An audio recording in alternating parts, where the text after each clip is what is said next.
Welcome to the channel. Today, we're exploring some unbelievable story. Stay tuned and let's dive in. Sofia Carter always imagined a life full with love, elegance, and deep relationships. Growing up in a tiny Midwestern town, she was captivated by romantic romances, particularly her grandmother's descriptions of Cleveland's charm. Emma felt like she was living the life she had always dreamed of after meeting her husband Maximum. Marrying Max was the beginning of her own love adventure. They established a comfortable lifestyle by traveling together and strengthening their friendship via shared experiences.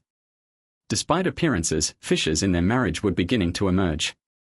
Emma was cooking a special supper for their 11th anniversary on a Monday in January, a week before everything happened. She grilled sea fish with fresh asparagus and thyme, served with wild rice and handmade bread, and accompanied it with a 2015 Merlot. She intended to cap the night with chocolate mousse after a stroll along the beach with Max. Emma had learned from Max's closest friend and business partner, Jason Mitchell, that he was arranging a surprise tropical getaway for their anniversary. It featured horseback riding on the beach, which was Emma's favorite activity. Max and Luke met in college at Ohio State University, where they both studied marketing and belonged to the Phi Kappa Psi fraternity. Following graduation, they founded a software firm that assists high school students in applying for scholarships. The firm broke even after 3 years, and by year 15, they were each earning $220,000 per year after taxes. They conducted market research to better their goods and services. Max and Luke, who were ambitious and youthful, were not motivated by money at first, but as they began earning it, they realized it was preferable. They were on their way, despite not being affluent yet. Their objective was to sell their business to a large tech corporation within 3 years and then take on a new challenge. Max met Emma in Cleveland, Ohio, after launching his business with Luke. Emma, a Columbia University graduate with a focus on equestrian studies, aspired to run a horse farm. She worked on a farm near Cleveland and met Max on a horseback ride. Max, who understood nothing about horses, fell for Emma right away. She thought him charming, and after a few days, Max contacted her. They quickly went for coffee, and 11 months later, they married. Their honeymoon at Lake Tahoe, Nevada, consisted of both outdoor experiences and quiet evenings at the Sierra Grand Hotel, where Emma taunted Max about his stiffness from the activities. Their early personal life was a learning process for both of them since they were unfamiliar with exploring their needs together. By the 3rd year of marriage, they had evolved into a comfortable pattern, with Emma playfully referring to Max as a rider after a tough session. Max, playing along, joked about conquering her, resulting in further playful closeness. In contrast, Luke was a womanizer. Emma introduced him to acquaintances, but after a few brief engagements, she avoided his dating life, considering his approach juvenile. While Max was somewhat shorter with brown hair and green eyes, Luke, who was tall with black hair and hazel eyes, relished the pursuit but quickly lost interest after the first meeting. Emma repeatedly chastised him for his actions. "Luke, you can't just sleep with them and move on," Emma said, plainly angry. "Of course I can," Luke said jokingly. "I'm not promising love, and they are all grown-ups. Besides, if I met someone like you, I may stay." Turning to Max, Luke said, "Don't drag me into this, brother." Max interpreted Emma's emotions correctly and said, "I may not be pretty, but I'm no fool." Emma planned a romantic supper a week before their anniversary vacation, her love of horseback riding fueling her sexual need. She had just returned from riding on Rosewood Island and opted to cook barefoot in a short sundress. She felt a thrill of exhilaration as a gorgeous SUV drew up. Luke entered, unable to resist her presence. "No lingerie," he muttered, full of longing. "Damn you, Luke," she teased. "Take a shower. Dinner is ready in 5 minutes, and later, he'll serve you the finest dessert you've ever had." Luke's pursuit of Emma began 9 months ago. He often irritated her, but saw it as part of the task. Despite exposing him to her single friends, Emma became irritated when Luke dumped them after short flings. For Luke, everything was part of his plan. He utilized these conversations to learn more about Emma from her friends, amassing facts to gradually entice her. Luke had no intention of harming Max, his longtime friend and business colleague. He wasn't attempting to outperform him, but he regarded wooing Emma as a task. He imagined he could win her over, have a short affair, and then stop it, persuading Emma to remain faithful to Max. His intention was for everyone to come out ahead, with Max remaining unaware. For years, Luke pushed Emma while mocking and apologizing. She often grumbled about him to Max, but Luke's charm and kind gestures finally won her over. When she embraced him and remarked, "I still hate your guts, but you can be so sweet," he knew he had regained her favor. Luke's breakthrough came at the end of March. Just before Christmas, he met Emma's stablemate, Hannah, a tall, vibrant redhead with a crazy attitude. Their connection was unmistakable, and they had sex exactly 27 minutes after their first kiss on New Year's Eve. After leaving the party, they went to Luke's place, where their night of passion lasted until the following morning. Luke loved being with Hannah, but his attention remained on Emma. Hannah was only a means to a goal. He desired Emma and knew that with effort, he could get her. Luke's mind often drifted to how it might play out. On March 14th, Luke went to Max and Emma's place to watch the Friday night basketball game. During the second quarter, he and Max were drinking beer at the workplace when Emma's phone called. She responded, and they overheard the exchange. "Hello, Hannah. What's up?" "No way.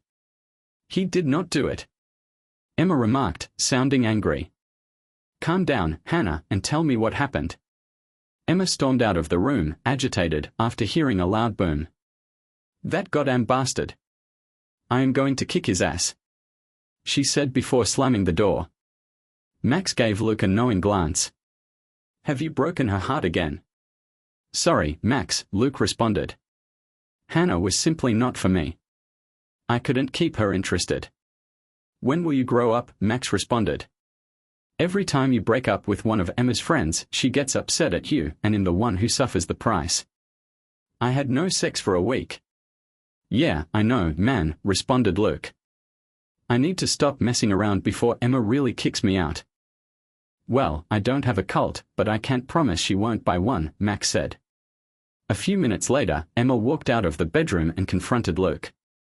"You are such an idiot, Luke," she shouted, using his surname, which he knew spelled danger. Okay. "I'm sorry, Hannah is a wonderful girl," but Luke began to apologize. "Shut up," Emma shouted and whacked him with a pillow. "You constantly utilize them and throw them away. Why, Luke? What is wrong with you?" Luke attempted to dodge her attacks by moving about the sofa, but the hits, even from a pillow, were powerful. He hastily grabbed his jacket and went to the door. "You are behaving nuts, Emma," Luke said. "I am sorry about Hannah, but I believe I should go. We can talk after you've calmed down." "Calm down," she yelled, pursuing him. "You sleep with my pals and you think I should chill out." She held the pillow as Luke closed the door, just missing him. Emma, still enraged, opened the door and pursued Luke down the sidewalk. Max chose not to get involved and sat on the sofa, watching the game. "I am not done with you, Luke Parker." "Get back here," Emma shouted as she followed him to his vehicle, which was obscured from view by a shrubbery out front. They were alone. Luke lifted his hands in surrender. "Okay, hold on a minute," he murmured softly. "It's 18 degrees out here, and you're barefoot and wearing just a t-shirt. You should go inside before you freeze." Her teeth were chattering, but she refused to back down. "To hell with it, Luke," she snapped. Then she began weeping again. "Why, Luke? Why do you treat my girlfriends and all other women like this? What has happened to you?" This was the moment Luke had waited for. He answered with a compassionate expression, "Do you really want to know, Emma? Are you certain? Because once I say it, there's no going back." Emma, astonished by his sudden sensitivity, said, "Yes, Luke. Tell me." "It's you, Emma," Luke said. "You are the reason I cannot remain with anybody. I know you are married to my best friend, yet when I am with someone else, all I see is your face. You're the person I want to be with. I am sorry, but I am crazy for you." "But Luke, we can't," Emma said, her voice cracking. "I mean, I am pleased and care about you, but we can't. This is not right." "There's a fine line between anger and passion," Luke replied, feeling her reluctance. He did not let her finish. He seized her with firm grip and kissed her passionately, one hand on her head and the other around her waist. This was the moment of truth. Emma might either push him away or react. She didn't resist at first, but she also didn't give in completely. After a few seconds, her feeble resistance became a gentle groan and she kissed him back. Emma put her arms around Luke's neck, sinking into the hug. Their tongues connected, propelled by passion, rage, and want. It lasted more than a minute, while an explosive combination of emotions swirled between them. When they eventually broke the kiss, they still hung onto one another. "Oh God, what did I do?" Emma muttered, drawing back slightly. Luke did not react. He knew she wasn't asking him. Instead, he kissed her again, his hands now caressing her body. She didn't stop him, pushing closer and grabbing below his waist. After a few more heated exchanges, she backed away. "Please, Luke, I cannot do this. Not here. Not now." The fact that she did not say never was significant. Luke understood had come as far as he could for now. "Emma," he replied, his voice quiet but forceful. "I will not apologize, because I am not. I don't want to harm Max, but I still want to be with you. This could be our secret. I am not the marrying kind and I will not take you from him. But don't you want to unwind and enjoy this? What pleasure may it bring?" Emma paused, then said, "We can keep this from him. We both know that this will not continue forever. Intense things burn up soon. Perhaps a few months, perhaps a year. But we'll always remember the great connection we had with one another." Luke could sense she was beginning to waver. "I know it would be amazing, Luke, but how can we be certain it won't blow up and wreck my marriage? Max is the guy I want to spend my life with. People are caught because they are reckless. We are not like that. I am convinced we can do this without injuring anybody." "No, I don't think so," Emma said, hurrying to her vehicle. "I'm not letting it happen." Luke was not disheartened as he watched her go. He knew she'd crossed a boundary and there was no turning back. He'd assist her take the next steps, even if it took some time. After a few seconds, Luke returned to the office, clutching Max's coffee and ready to lie about Emma scolding him. The following stages occurred sooner than anticipated. Within a week, Max had to drive to St. Louis to meet with several technicians for whom they were recruiting. Knowing she'd have the evening to herself, Emma went horseback riding after work. She arrived home, chilly from the fall cold, and took a hot shower to warm up. She then reclined in front of the fireplace, covered in a comfortable robe, with a glass of red wine. Max phoned to check in, stating he'd be home by midday the next day. Emma taunted him while she touched herself, thinking, "I want to make love tonight. No, I want to have sex tonight." 10 minutes later, there was a knock on the rear door. Emma turned, surprised to find Luke standing there, smiling and carrying a bottle of 2018 Pinot Noir. Something snapped and she pushed open the door and raced into his arms, kissing him as if it were her final kiss with him. There was nobody around on that frigid January night. Luke, dressed in Max's jacket and helmet, picked Emma up and slung her over his shoulder before carrying her upstairs to their bedroom. "I didn't intend to bring you here, but you're not going to stop me," Luke thought as he pushed her onto the bed, making it apparent that he had come to get what he wanted. Emma did not resist. Luke and Max were both in great form, thanks to their frequent workouts. Emma was drawn to his eyes, which were filled with raw passion, rather than his physical appearance. She met his look with the same primitive need. "What are you planning to do, Luke? You should go immediately. You aren't the guy for me. You may captivate my pals with your looks, but not me. I am not impressed." Emma responded, "Get out of my bedroom now." Her resistance only encouraged him. He adored it. "You know you want it," Luke hissed, seizing the strings of her robe and untying them. She rose up and pushed him towards the door, but he swiftly seized her hands, holding them over her head and shoving her against the wall. He growled as he gave her a deep kiss. What ensued was frantic, animalistic sex. After that, Emma ran her palm over his face. "You're a really horrible guy, Luke Parker. I can't believe you did this to me." "Maybe you should ask me to leave," he answered, smiling. "Hell no," she responded. "I'd want you to take me into the shower. After we relax, I'll clean you up, and we can try again if you think you're up for it." A few minutes later, they agreed. They washed, dried off, and went back to bed. After another 3 hours, they washed and hugged before falling asleep. Emma had a last thought about Max before falling asleep. Luke thought ahead and set his phone alarm at 6:27 a.m. and let Emma sleep as he made coffee. He began thinking whether a brief affair would enough. Emma was a great lover who pushed him in ways that no other woman had. He appreciated her submissiveness but was also captivated to her capacity to challenge him. Emma awoke to the fragrance of fresh coffee and saw Luke beaming at her. After going to the restroom, they sat calmly, drinking coffee together. When they completed their cups, they went to the kitchen for more, but before Emma could enjoy her coffee, she found herself bent over the kitchen table, feeling Luke's passion again.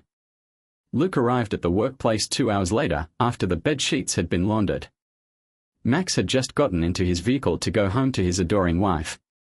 Emma knew Max would want to make love that evening, and in a weird way, she encouraged him to. She wished he would take her back. She knew she'd continue her romance with Luke, but she told herself she could keep them apart and yet enjoy both. That morning, she and Luke spoke about being extra cautious. She felt it would work until they became bored of the affair and she went back to being a devoted wife. The term betrayal never crossed her mind. She felt herself to be a decent person, as do most people. What she was doing didn't feel right, but she refused to accept it as completely wrong. I love Max and I'll never stop, Emma told herself. She didn't think about how she might manage love, faithfulness, and an affair with her husband's business partner. This is the nature of treachery. You can't think about it too long. If you do, you will begin to discover flaws in your thinking and recognize the moral wrong. So, like many others, Emma just decided everything was all right and carried on. For the following 9 months, she and Luke met at least once a week, sometimes in bed, in the vehicle, on the sofa, beneath the moonlight in the park, and sometimes in a lonely area of a local shopping mall parking lot. They never met in the same area again, and always at inconspicuous times. Every third meeting, Luke booked a hotel room in a neighboring town and deducted the cost as a business expenditure. Emma informed Max that she was checking out horses or studying competitor stables. Following Luke's advice, Emma continued to adore her husband as normal. It was not difficult for her, she actually liked it. Max was very trusting of both of them, never suspecting anything. When Max informed Luke in January that he was planned a surprise 11th anniversary vacation to a tropical locale, Luke began to consider booking another weekend away with Emma before then. He understood she was becoming concerned about the dangers they were taking. As predicted, his love for her remained strong, but he was equally desperate to protect Max from finding out. Perhaps this would be their last rendezvous.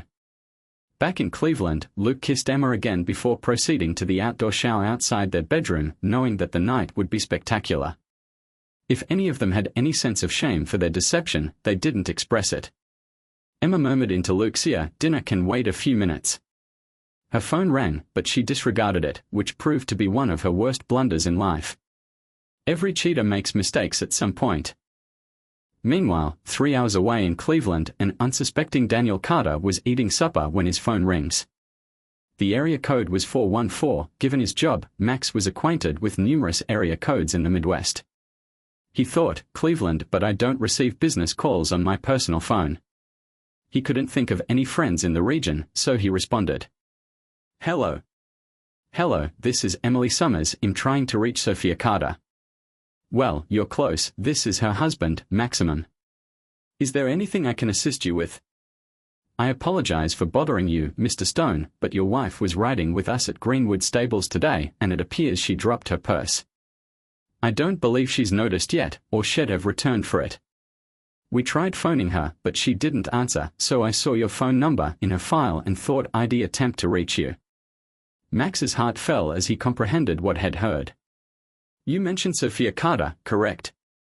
Yes, sir. Can you validate her residence based on her driver's license? Sure. One instant, 2454, Oak Ridge Drive is our address.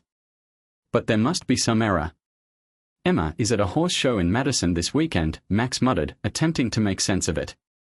Jane paused, uncertain of what she had gotten into. I understand, sir.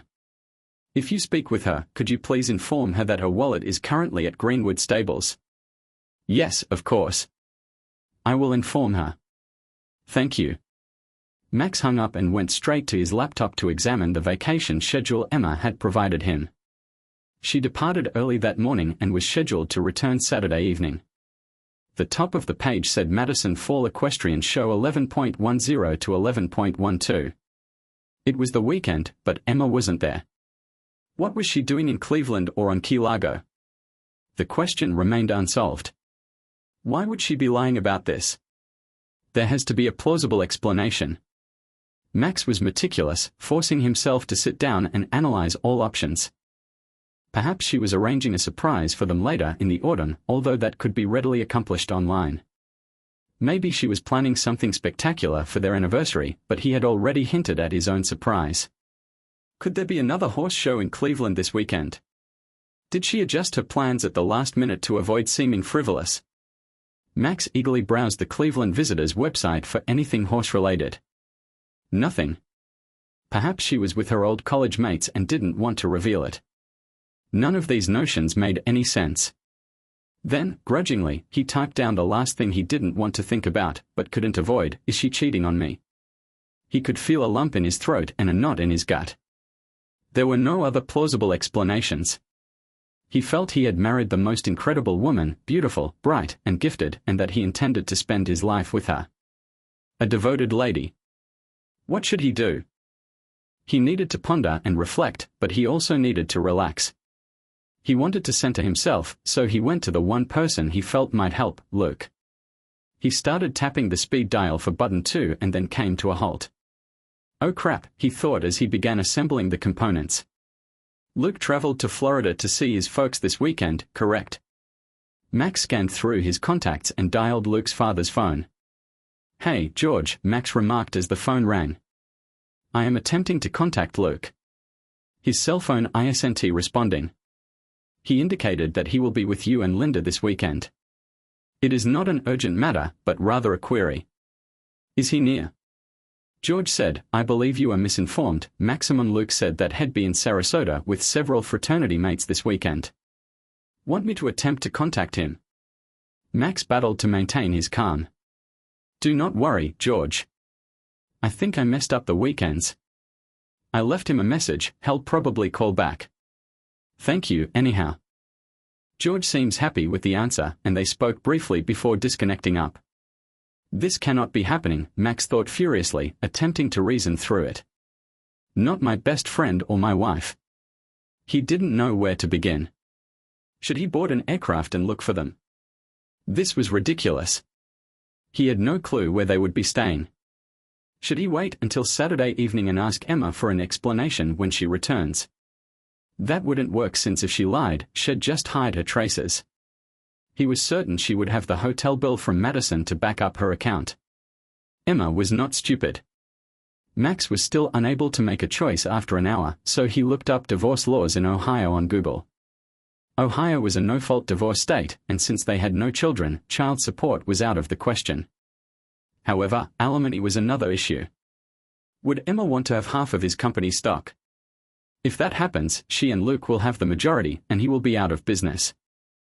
Was this the plan all along?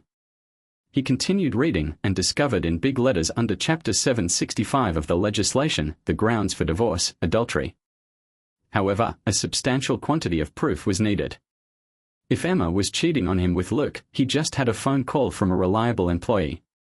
One thing was clear: if Emma and Luke got entangled, he was doomed. Max could have walked away from the money since it wasn't significant to him. He was talented and had contributed to the development of the organization. He might simply get a high-paying job elsewhere or start his own company. But Max realized he couldn't pretend to be a loving spouse for months while a private investigator dug out the truth. He eventually revealed late Friday night that he was thinking in circles. He took 3 aspirin, set his alarm for 7:27 a.m., and retired to bed. After 27 minutes of crying, the drug started to take effect. Meanwhile, in Cleveland, Luke and Emma relaxed on the porch after a delicious supper, a moonlight stroll on the beach, and 2 hours of passionate sex. The first hour had been tough, as if both lovers needed to control one another. After their stroll, Emma took a bath in a deep antique clawfoot tub and instructed Luke to wait for her in the king-sized bed. No more waiting, he shouted, rushing to the bathtub. Emma would never let Max treat her that way, but Luke's unwavering hunger intrigued her. She loved how he took charge and how much he wanted her beyond everything else. Knowing he had other women just fueled her warped pride. They quickly walked to the bedroom. They returned to the porch 15 minutes later, silently discussing in the afterglow. Emma wore extremely short shorts and a t-shirt that barely covered her, while Luke sat next to her in loose athletic shorts. Her legs lay on his lap as he massaged her feet and calves. "What are we doing, Luke?" Emma questioned, her voice low. "What are you saying, baby?" Luke responded with a mischievous smile. "I think you know exactly what we did." "Why are we doing this?" Emma pushed. "We have been together for over a year. You have more ladies than you desire, but I have a spouse I adore." The final word stuck in her throat. She actually felt a profound love for Max, but how could she say it with a straight face considering where she was and what she was doing? Luke understood not to taunt her about her love for Maximum.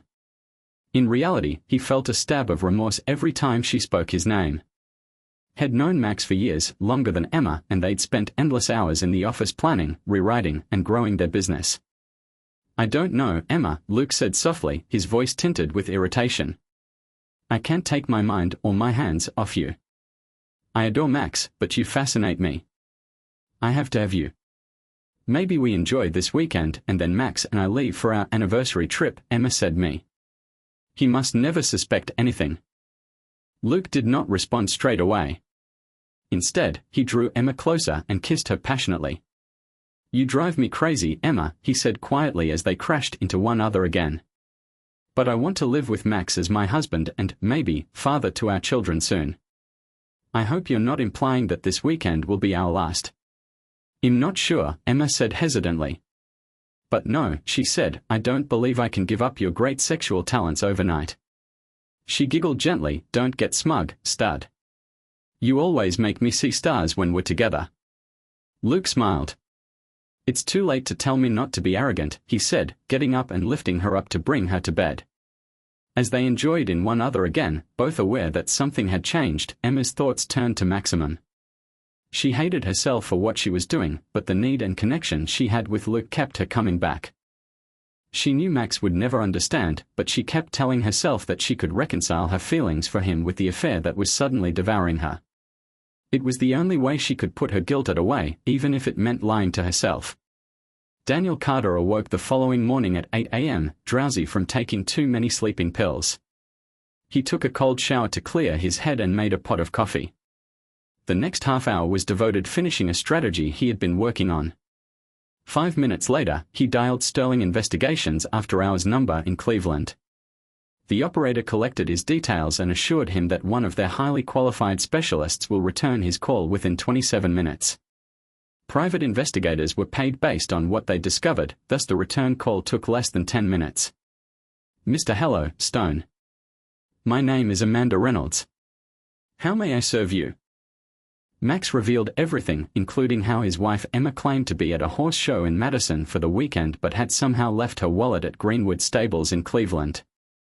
He assumed she was with her boyfriend, his business associate Luke Parker. Max had no clue where they were staying, but guessed it was a private house or quiet cottage for privacy. He wanted indisputable proof, photos, videos, anything. Money was not a problem. Amanda giggled softly at the end. "Do not worry, Mr. Stone. Once we get your 47% deposit, our staff will identify them and determine what they are doing. We do not refer to ourselves as highly qualified experts merely for fun. Our little organization has over 27 years of combined expertise with surveillance and clandestine operations. You'll know where they are within an hour." Max transferred the deposit and handled the details. They agreed that she would phone him at noon with an update. Emma examined her voicemails from the night before and realized she hadn't called Max to check in. She did so from the SUV, as Luke drove them back to Seabrook to get her wallet. The phone went directly to voicemail, so she left Max a nice, caring, but entirely deceptive message about the horses and the dreadful breakfast at the adjacent motel. When they got at Seabrook, Emma rushed inside the office to get her wallet. Jane wasn't working that morning, so she was unaware of the call Jane had made to Max the day before. Emma and Luke then chose to browse on Main Street and have lunch at a local restaurant renowned for its excellent seafood specialties. Meanwhile, Max allowed Amanda and her staff some time to work before contacting his lawyer, Ed Simmons, a long-standing family friend and a skilled attorney. Max contacted Ed as he was prepared for a game of golf at a nearby country club. Ed apologized to his companions, tipped his caddy well, and went directly to Max's office. They spent the next 90 minutes going over the information and strategizing the best line of action. Ed soon realized that Emma was probably cheating and Luke was the other participant involved. Max's phone rang at 11:57 a.m. Amanda was on the line. "Mr. Stone, I have good news," Amanda announced. "Emma is certainly in town. She drove to Seabrook yesterday and returned this morning with a guy driving a red SUV, precisely as you described. They picked up her wallet. The guy fits Luke Parker's description. Mr. Parker hired the automobile and the location stated was for an isolated and private villa on the northern end of Harbor Bay. They are now downtown shopping on Main Street and just had lunch at a seafood restaurant." Max was astounded by the speed and precision of the information. "How the heck did you figure all this out so fast?" he inquired, astonished. Before Amanda could respond, Ed intervened. "Mrs. Reynolds, this is Ed Simmons, Mr. Stone's lawyer. Would you mind if we videotaped our conversation?" "Sure," Amanda said. "But please, call me Amanda." "Thank you, Amanda," Ed said. "We are formally hiring you on behalf of Mr. Stone. Please send all future bills to my email. Could you please confirm the receipt of my client's payment?" "Yes," Amanda said. "One of my assistants is now checking the transaction. We'll start collecting evidence and conducting surveillance right away. You'll get an update by noon tomorrow." Max listened carefully, amazed by their ability to work together. Amanda provided suggestions and Ed accepted them, resulting in a strong strategy. "Thank you, Amanda," Ed finished. "You have a lot to accomplish in a short time, so we'll let you get back to work." Amanda said, "Got it," and hung up. Ed had a serious tone as he looked at Maximum. "Max, I want to know what your ultimate aim is here. Do you want to attempt to save the relationship, or are you contemplating divorce?" Max sat in quiet for a time to ponder the question. The reality of his predicament was dawning on him, and it stung more than he had imagined. "I loved her with all of my heart, Ed. I trusted her, but she deceived me. My closest buddy did the same. This isn't a mistake, it's intentional treachery, and I can't abide it. I want them both out of my life. No matter the cost. I want everyone to experience the misery I am experiencing right now." Ed reached out to grip Max's shoulder. "All right, Maximum. Let us go to work." Emma began to feel apprehensive by Saturday afternoon. She had contacted Max 5 times, 3 on Friday and twice on Saturday morning, but all she received was a nice but short text, "I'm busy with work, we'll chat Saturday evening. Enjoy Madison." She handed Luke the message and instructed him to contact Max to find out what was going on. She was beginning to panic. "He didn't know, could he?" she inquired, her voice shaking. "How can I contact him?" Luke replied, his voice calm. "He didn't mention anything about issues at the office." Emma bit her lip. "Damn, you are correct. I'm not thinking clearly. It must be job-related. He couldn't possibly have known. I informed him that I was visiting my folks this weekend. Maybe he is simply trying not to annoy me." "That's probably it," Luke said, his voice uncertain. They had a shower together before traveling to the airport. Emma's mind kept going back to Maximum. She couldn't help but sense something wasn't right, but she opted not to focus on it. Luke, noting her preoccupation, did not press for additional closeness. He grinned to himself, thinking, "More sex when we return, and everything will be fine." Only 3 minutes after leaving the cottage, an unmarked vehicle drove up in front of the home. 2 people entered to prepare and install surveillance equipment. 30 minutes later, Amanda and her crew started studying the video. One of her assistants said, "Damn, they have stamina," as they viewed Emma and Luke's footage. Meanwhile, Luke dropped Emma off at the airport and returned the rental vehicle. As he done so, his father phoned. "Hey, son, just wanted to check in," George said. "I hope you're enjoying Sarasota." "I'm not a great player, but we played a lot of golf and ate some delicious seafood," Luke said, attempting to appear nonchalant. "Are you and Mom doing well?" "We're fine," George said. "Listen, I won't keep you, but Max contacted me on Monday night to ask for you. He assumed you were visiting us this weekend. I informed him you were in Sarasota, which shocked me since he seldom makes errors like that. Is everything well with him?" Luke felt a knot in his throat but attempted to remain cool. "Has had a lot on his mind right now, Father. I believe he and Emma want to establish a family, and he is a bit concerned about becoming a father. I am sure he merely messed up the dates. I still want to return in 4 weeks for the weekend." His father appeared pleased with the reaction. They spoke briefly before hanging up. Luke opted not to discuss the problem with Emma. "It's probably nothing," he reasoned. "I don't want to stress her out before she flies home." Emma and Luke flew separately to avoid attracting attention. Their planes arrived on schedule, and Emma, who only had a carry-on, drove home from the long-term parking lot. Although she was still frightened, she eventually relaxed over the journey. Traffic was minimal on Saturday evening, enabling her to get home swiftly. Emma was excited to visit Max and make sure her deceit had not been discovered as she drove up to his home. She had to play the part of a fatigued wife after a long weekend, but her desire to see her husband made her want to shower and make love to him. When she arrived at the residence and touched the garage door remote, she got her first warning that something was awry. The remote did not operate. "Damn batteries," she mumbled. She then observed that the home was dark, with just the porch light turned on. As she approached the front door with her rolling luggage, she saw an envelope pinned to the door with her name printed on it. She slipped it under her arm and attempted to open the door. Despite repeated efforts, the key would not fit. She began to tremble, dropped her purse, and sat down in one of the Adirondack chairs on the porch. She ripped open the package and quickly broke into tears. "Mrs. Stone, this letter is to advise you that your spouse, Daniel Carter, has engaged me as his attorney. My client has discovered that you are having an adulterous and unlawful sexual connection with his business colleague, Luke Parker. He knows you haven't gone to Madison, Ohio in recent days, but have instead been in Cleveland, Ohio with Mr. Parker.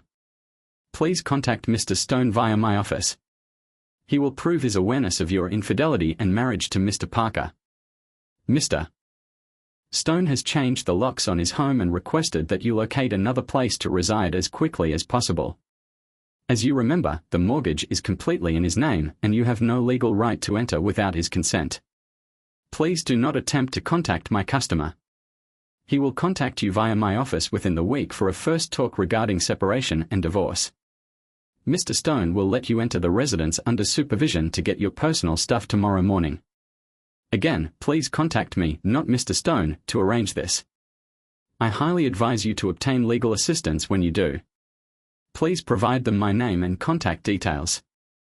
Mr. Stone has told me that there are enough monies in your joint account to handle emergency needs such as lodging, if needed. Please use your Visa debit card. All co-branded credit cards have been paid off and terminated.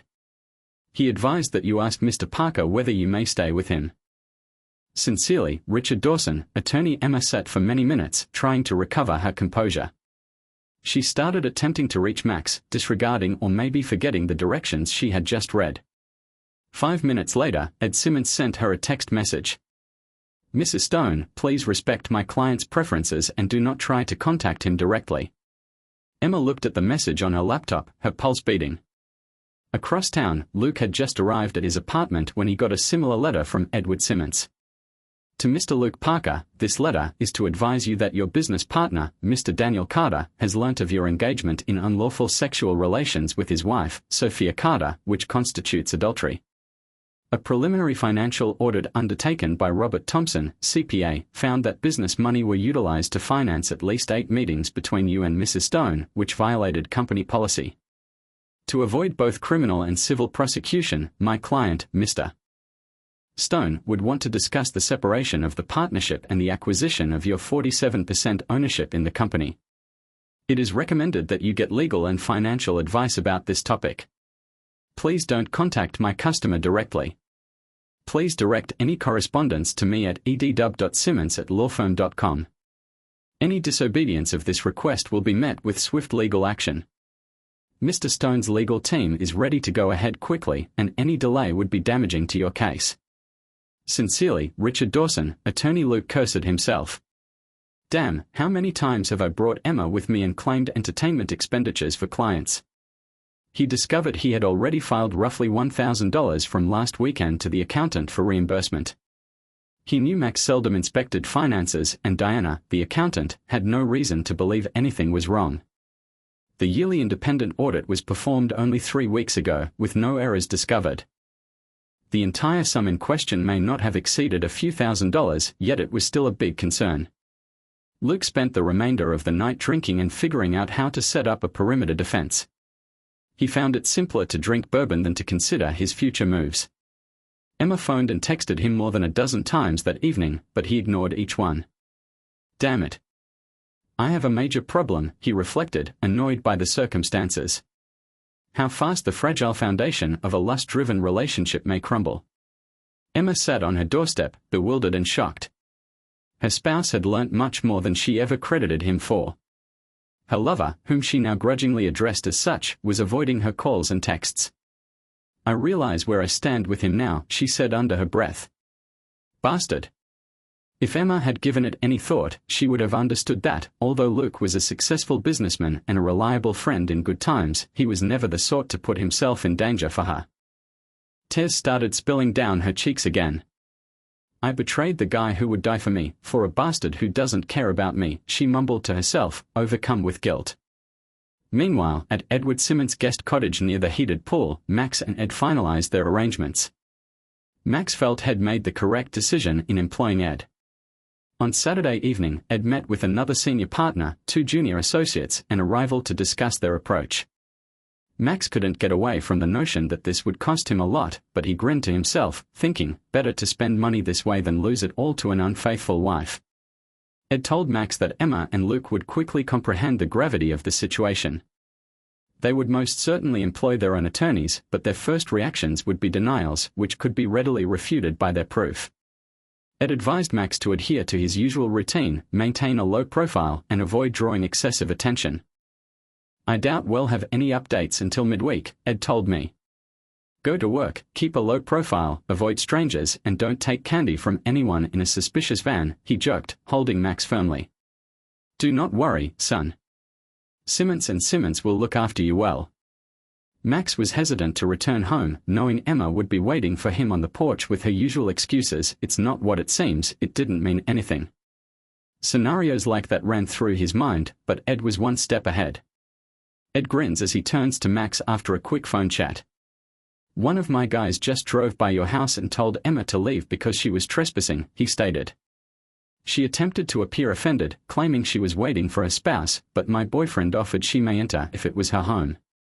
That's when she became angry. Ed chuckled. He pretended to phone the police so loudly that she could hear. She departed immediately after that. Max grinned at the notion, although a sad one. Stupid witch, he said under his breath. In the days that followed, Max carefully followed his lawyer's recommendations. By Monday, had changed his phone number, knowing Emma wouldn't understand that he no longer wanted to speak to her. The workplace mood was strained. Luke avoided Max and worked from home per his lawyer's advice. You don't want to look pushy, the advice had been. We value honesty here, Max informed his tiny crew, referencing a quarrel he and Luke were addressing. He told them that the problems would be transitory, but whether he thought that was debatable. Emma continued to work at the stables, but she was so preoccupied that her boss, Rachel, inquired if anything was wrong. Emma said that she and Max were experiencing problems without getting into specifics. Rachel embraced her and urged her to persevere. Emma struggled to obtain appropriate legal assistance. Lawyers wanted the facts up front, and it was evident that there was little likelihood of a large award. The first 2 attorneys abandoned her case. Eventually, she went to Andrew Collins, a personal injury lawyer who promised her that he had handled more difficult cases and could get a large payout. He hoped she'd have enough to pay his bills, with a little more for a night out at his favorite nightclub. Neither Seth nor Luke's attorney, James Abe, had much time. Ed Simmons, a well-known trial lawyer, pressed for a swift hearing when Emma received the summons 2 days after coming home. Abe understood he didn't have a winning hand and that pushing the matter out would cost his client too much money. By the end of the 2nd week, he urged Luke to offer to sell his stake in the company for a lower price to allow him time to recover and pay his legal bills. Luke approved an offer for 80% of the market value. Simmons received the offer and recommended that Max reply with 10% of the market value. "We'll probably end up around 27%, he told me. ABE knows the situation, but we'll still negotiate hard." Max wanted Luke to experience the misery that 10% would cause. It would return him to his financial starting place, but Max felt he had to punish his lawyer severely. Getting 27% would put Luke in a difficult situation. He would leave the rest to fate, or a later day. 3 days later, Ed informed Max about the arrangement. 26% of market value, Ed said over the phone. "Not as much as you hoped, but still a solid win." Max congratulated him, but Ed then addressed an important point. "Max, you'll need to speak with Emma. Even if you desire to divorce, the court will want to know that you attempted to talk with her first. Having answers before the judge asks is always preferable. We had Judge Nolan on our divorce case," Ed said. "It could be better or worse, but it is manageable. She has stringent standards regarding resolution, so she'll want to hear about counseling and may even seek it. I won't bore you with the facts, but it's time to discuss. He'll handle everything. We'll start with the attorneys, although it's best to meet alone to demonstrate your ability to communicate calmly even when in pain. It supports our argument and demonstrates that you are fair." Max bowed his head, knowing Ed was correct but dreading it. "Okay, Ed, you're correct.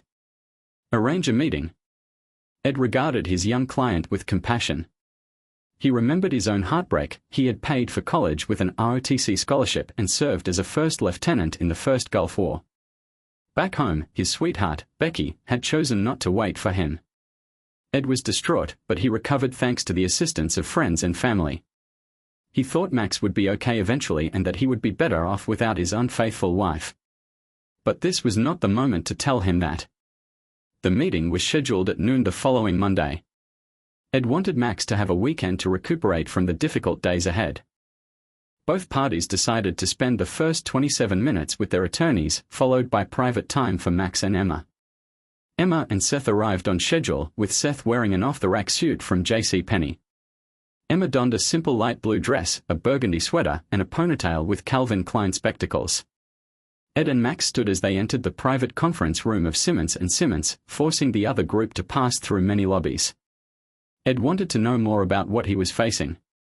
He knew Seth's workplace was tiny, with 3 seats arranged around an IKEA desk owned by his assistant, Molly, a part-time dancer.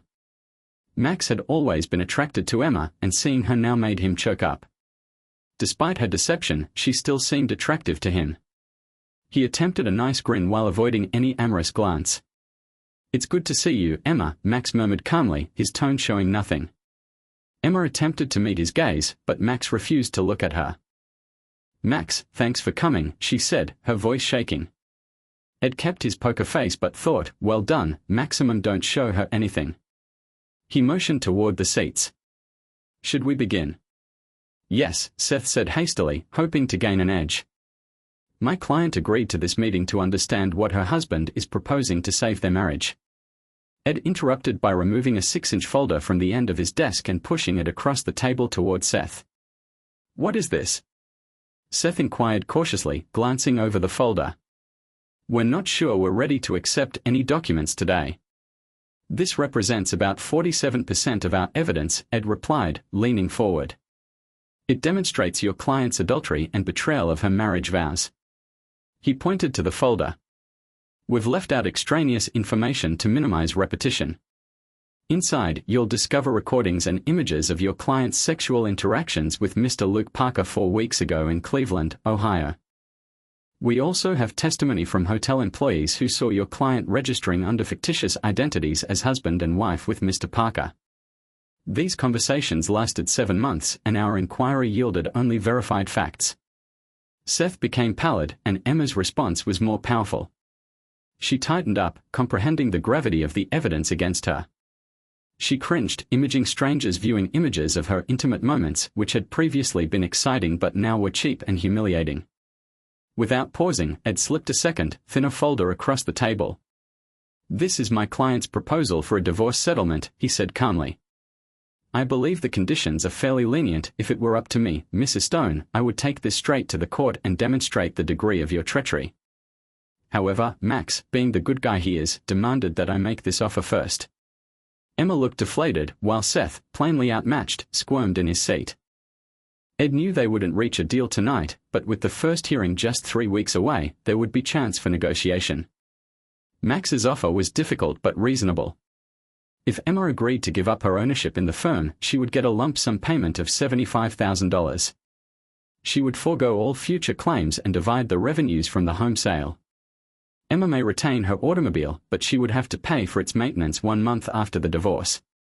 She was allowed to take any furnishings except the bridal bed and a pair of antique rocking rockers from Max's grandmother. She may also retain her jewelry, with the exception of the engagement and wedding rings, which were to be returned after the divorce was finalized. Finally, she had to admit that her infidelity was the basis for her divorce. Seth, attempting to seem authoritative, said, "My client and I will analyze this offer and give a counter by early next week." Mrs. Stone, on the other hand, refuses to comply with her husband's demand for the return of the rings.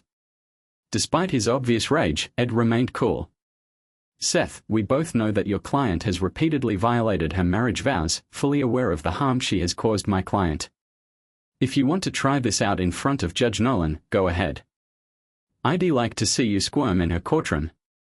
Seth became quiet, his swagger waning. Ed said, "But let me be clear.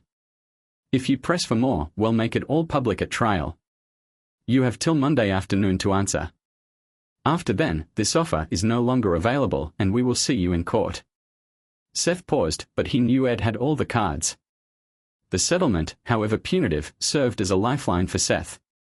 He stood to gain $10,000 from the case, which was more than he usually made in 2 months. The tension in the room was palpable, yet the meeting was efficiently concluded. Ed stood, buttoning his jacket. "Let's give the Stones some time to talk privately," he told me. Seth rose and shook hands with Ed, saying the traditional "we'll be in touch." An uneasy hush fell over the room after the attorneys had departed. Max gazed at Emma and waited for her to begin. As the aggrieved party, he remembered Ed telling him not to talk first. Emma looked at the floor, anxiously twisting her fingers in her lap. Finally, she murmured, softly and trembling, "I don't have any excuses, Maximum. If I could go back and change anything, I would. My acts have badly injured you, and I will bear the guilt for the rest of my life." She hesitated. "Saying I'm sorry or that it was just sex would be disrespectful, but I need you to know how deeply I regret it." Max's face remained frigid. "Believe anything you want, Emma. It doesn't matter to me anymore." His voice was firm, with no emotion. "I loved you and gave you everything, my heart, mind, and soul, and you returned me by sleeping with my closest friend. Emma, I don't know who you are anymore. Other than a cheap lady. I will never touch you again or have children with you." Emma's eyes welled up with tears as she reached out for Maximum. "Will you forgive me? Is there any hope for us? Could we make it through this with counseling? I do not want a divorce. I never did. I would do everything, but please, let us remain together."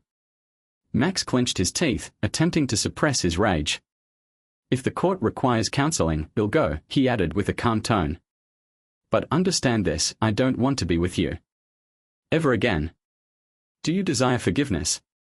You lost that when you slept with Luke." Emma turned pale, shocked by his remarks. "Do you truly detest me that much?" He did not hesitate. "Yes, Emma. Today I do." The talk was ended. Emma sat in startled silence, recognizing that her previous efforts had failed. She tried a few more times, promising change, swearing off Luke, and even considering therapy to help her understand her decisions, but Max had shut down.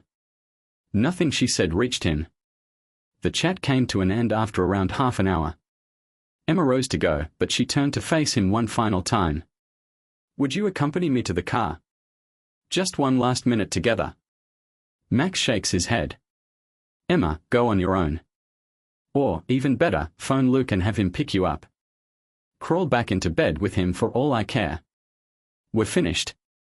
Max turned to go away, halting at the entrance. He gave her a sour grin. We had everything, Emma. And you tossed it away. But I will give Luke credit, he must be a hell of a lover. Emma's chest squeezed as Max exited the room, leaving her standing alone and devastated. She couldn't believe how fast everything had disintegrated, how her life had gone from wonderful to a complete disaster. Max left the conference and headed directly to his lawyer's office, feeling numb. He tried to forget about Emma and Luke, but it was difficult. He was done with the suffering. He was finished with the Fosses. He'd move on. In the ensuing days, Emma's lawyer, Andrew Collins, attempted to persuade Simmons to relinquish points in the divorce case. After the second discussion, Simmons stopped responding phone calls. As the Monday deadline approached, Emma recognized she had little prospect of receiving more than Max had promised. On Monday, Luke finally contacted Emma and suggested they meet for comfort. Emma, desperate for attention, consented to see him at his apartment. She came at 8 p.m. and remained the night, enjoying many sex sessions. Luke used her like a plaything, which she welcomed. It was pitiful, but it was her decision. Meanwhile, Simmons had an investigator stationed outside Luke's house, documenting Emma's movements. When she departed in the morning, the investigator saw that her mascara and lipstick were smeared, and her look was cheap and worn. The investigator sent the material to Simmons and Simmons. The next day, when Seth studied the file with one of his assistants, he said nobody could be that stupid. He had no clue what Emma had gotten herself into, but it was evident that her actions had sealed her destiny. When Emma returned to her apartment, she contacted Seth and instructed him to accept the divorce petition without alteration. Seth attempted to protest, but Emma hung up on him. She realized there was no hope for a better conclusion, and she couldn't continue fighting a war she'd already lost. The first hearing day came, and Judge Nolan was just as stern as everyone had expected. She studied both sides, asking leading questions that made Seth seem like a guy on a sinking raft with sharks around him. Despair was the only appropriate term for his situation. Simmons was also under examination, but he was well prepared, answering questions before they were asked and presenting plenty of proof. The judge's inquiry centered on the specifics of Emma's treachery, and she made it obvious that she felt no compassion. At the conclusion of the session, Judge Nolan stared at Emma. "The evidence in this case is overwhelming," she said, her tone icy and definitive. "While every difficult marriage has two sides, Mrs. Stone, I see no justification for your decision to leave your husband for Mr. Parker. As I understand it, he even sold his part in the company for nearly nothing, which verifies my assessment." Judge Nolan proceeded. "I generally advocate therapy, but your brutal betrayal prevents reconciliation. I encourage you to thoroughly explore your options and concentrate on living your best life on your own." Max's divorce suit and conditions were approved. The marriage was dissolved. Court was postponed. Max gave no joyful embraces or applause. He and Ed exchanged cautious handshakes. Andrew Collins promptly withdrew, leaving Emma seated at the table alone. Max started his new life alone and in anguish, but he knew he was not damaged. He was free. 5 months after his divorce was finalized, Luke exited his condominium and reportedly tripped, sliding down 3 flights of stairs. He spent 4 weeks in the hospital following that, with a blood alcohol level of 0.15, nearly double the legal limit. He didn't recall the fall. His insurance had expired while he was job-seeking, and medical costs had depleted his money. Max grinned to himself when he learnt about the event while visiting Rocky Mountain National Park. It could not have happened to a greater person. The police investigated and discovered that Luke had a visitor the night of his fall, Emma. Detectives discovered convincing proof that they were lovers, but Luke also revealed that he had another connection. Emma was convicted of criminal assault and sentenced to 3 years behind bars. It was a tough experience. Luke still walks with a visible limp and works in technical assistance at a nearby college. Thank you for watching. What do you think of Emma and Luke's fate? Could it have been different? Please let us know in the comments. Do not forget to like and subscribe.